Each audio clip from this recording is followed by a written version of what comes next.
నమస్కారం. టీవీ7 న్యూస్ కి స్వాగతం. ముందుగా ముఖ్యాంశాలు.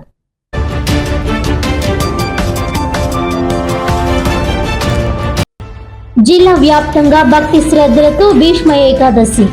తెల్లవారుజాము నుంచే ఆలయాలకు చేరుకుని ప్రత్యేక పూజలు నిర్వహించిన భక్తులు.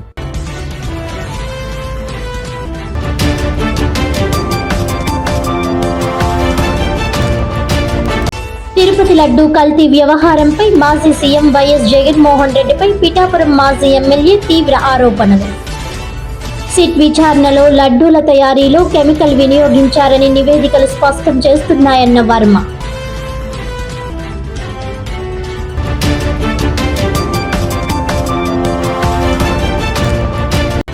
సంక్రాంతి పండుగ సందర్భంగా యువతతో మమేకంలో భాగంగానే మంత్రి సుభాష్ డాన్స్. వైసీపీ నాయకులు తప్పుడు ప్రచారాలు మానుకోకుంటే రాష్ట్ర బీసీ సంఘాల ఆధ్వర్యంలో ఉద్యమాన్ని చేపడతామని హెచ్చరించిన సంఘ నాయకులు యనమదుల రవి, అనసూరి సతీష్.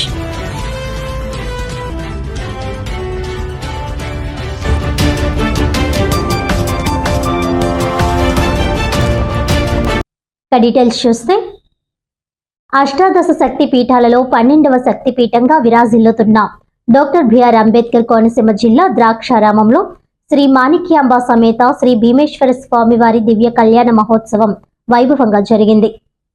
స్వస్థ శ్రీ చాంద్రమాన శ్రీ విశ్వవసు నామ సంవత్సర మాఘశుద్ధ ఏకాదశి బుధవారం రాత్రి సరిగ్గా 10:17 భీమేశ్వర స్వామివారి ఆలయ ప్రాంగణంలో ఒకే వేదికపై 3 దేవతామూర్తుల దివ్య కళ్యాణం ఘనంగా నిర్వహించారు.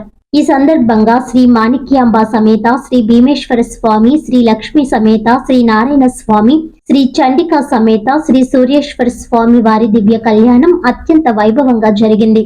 వేద పండితుల మంత్రోచ్చరణల మధ్య భక్తుల గోవింద నామస్మరణతో ఆలయ ప్రాంగణం ఆధ్యాత్మిక శోభతో నిండిపోయింది.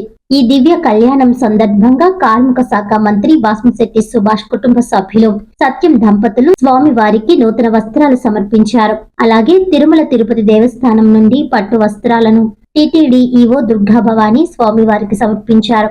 దేవులపల్లి ఫణి రామకృష్ణ బ్రహ్మత్వంలో అర్చక స్వాములచే ఈ దివ్య కళ్యాణాన్ని అత్యంత శాస్త్రోక్తంగా నిర్వహించారు. ఈ మహోత్సవాన్ని తిలకించేందుకు రాష్ట్రంలోని పలు ప్రాంతాల నుంచి వేలాది మంది భక్తులు తరలివచ్చి ఆది దంపతుల దివ్య కళ్యాణాన్ని కన్నులారా వీక్షించి పునీతులయ్యారు.